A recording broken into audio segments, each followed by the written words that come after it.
नमस्कार दोस्तों, आज मैं आपको सुनाने जा रही हूँ वट सावित्री व्रत की पौराणिक कथा। एक ऐसी पवित्र कथा जिसमें पत्नी के प्रेम, तपस्या और प्रतिव्रता धर्म की अद्भुत शक्ति देखने को मिलती है। कैसे माता सावित्री ने अपने पति सत्यवान के प्राण यमराज से वापस ले आए, यही दिव्य कथा आज हम जानेंगे और सुनेंगे।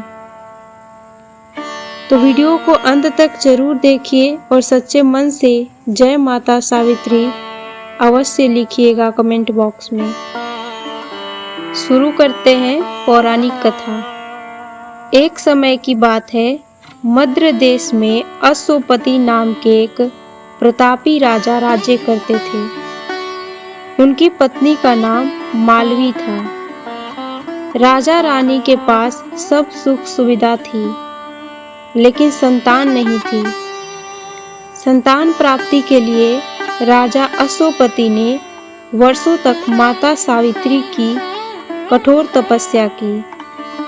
उनकी शक्ति से प्रसन्न होकर देवी सावित्री ने वरदान दिया कि उनके घर एक तेजस्विनी कन्या जन्म लेगी।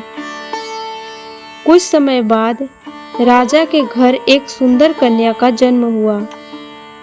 देवी के आशीर्वाद से उत्पन्न होने के कारण उनका नाम सावित्री रखा। और सावित्री अत्यंत रूपवती, गुणवान, बुद्धिमान थी।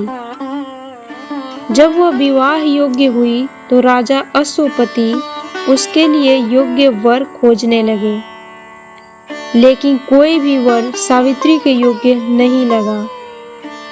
तब राजा ने सावित्री को स्वयं वर चुनने की अनुमति दी। सावित्री वन वन घूमती हुई शाल्व देश पहुंची। वहां उसने तपस्या की और एक राजकुमार को देखा, जिनका नाम था सत्यवान। सत्यवान बहुत ही धर्मात्म, सत्यवादी और वीर। उनके पिता राजा घुमत्स सेन अंधे हो चुके थे और अपना राज्य खोकर वन में रहने लगे थे। सावित्री ने सत्यवान को ही अपना पति मान लिया और वापस आकर अपने पिता को सब बताया। उसी समय देवर्षि नारद वहां आए और उन्होंने राजा अश्वपति से कहा कि सत्यवान सभी गुणों से युक्त है, लेकिन उसकी आयु बहुत कम है। विवाह के 1 वर्ष बाद उसकी मृत्यु निश्चित है। ये सुनकर राजा बहुत दुखी हुए और उन्होंने सावित्री को समझाया कि वह किसी अन्य वर का चयन कर ले। परंतु सावित्री ने कहा, आर्य, कन्या केवल एक बार ही पति का वरण करती है। मैंने सत्यवान को मन से अपना पति मान लिया है, इसलिए अब मैं किसी और से विवाह नहीं करूंगी। अंततः सावित्री का विवाह सत्यवान से हो गया। विवाह के बाद वह अपने सास ससुर के साथ वन में रहने लगी। सावित्री अपने पति और सास ससुर की सेवा बड़े प्रेम से करने लगी। धीरे धीरे वह दिन भी निकट आ गया जब सत्यवान की मृत्यु का समय आने वाला था। जिस दिन सत्यवान की आयु पूरी होने वाली थी, उस दिन सावित्री ने कठोर व्रत रखा। सत्यवान लकड़ी काटने वन में जाने वाले तो सावित्री भी उनके साथ चली गई। वन में लकड़ी काटते समय सत्यवान को अचानक चक्कर आने लगे और वह सावित्री की गोद में सिर रखकर लेट गए। थोड़ी ही देर में उनके प्राण निकल गए। तभी यमराज वहां आए और सत्यवान के प्राण लेकर दक्षिण दिशा की ओर चल पड़े। सावित्री भी उनके पीछे पीछे चलने लगी। यमराज ने उसे लौट जाने को कहा, लेकिन सावित्री ने धर्म और प्रतिव्रता का उपदेश देते हुए उनका पीछा नहीं छोड़ा। सावित्री की भक्ति और बुद्धिमानी से प्रसन्न होकर यमराज ने उसे एक वरदान मांगने को कहा।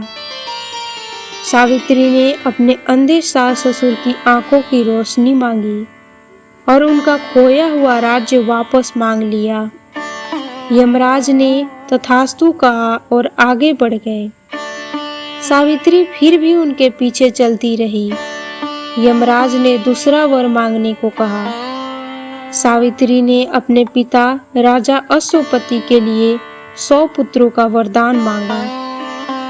यमराज ने वह वर भी दे दिया। फिर भी सावित्री पीछे पीछे चलती रही। यमराज उनकी निष्ठा से अत्यंत प्रसन्न हुए और तीसरा वरदान मांगने को कहा। तब सावित्री ने कहा, मुझे सत्यवान से 100 पुत्र प्राप्त हो। यमराज ने ये वरदान भी दे दिया। कुछ दूर जाने के बाद यमराज को स्मरण हुआ कि बिना पति के सावित्री को पुत्र कैसे प्राप्त होंगे। तब उन्होंने सावित्री की पतिव्रता शक्ति से प्रसन्न होकर सत्यवान के प्राण वापस लौटा दिए।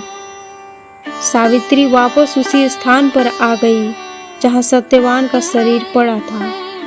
तभी सत्यवान जीवित हो उठे और बाद में उनके सास ससुर को दृष्टि वापस मिल गई और उनका राज्य भी लौट आया।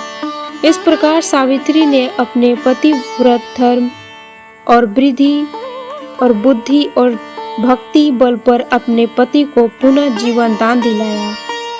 तभी से सुहागिन स्त्रियां अपने पति की लंबी आयु, सुख और सौभाग्य के लिए वट सावित्री व्रत करती हैं तथा वट वृक्ष की पूजा करती हैं। आपको ये पौराणिक कथा कैसी लगी कमेंट में ज़रूर बताइएगा।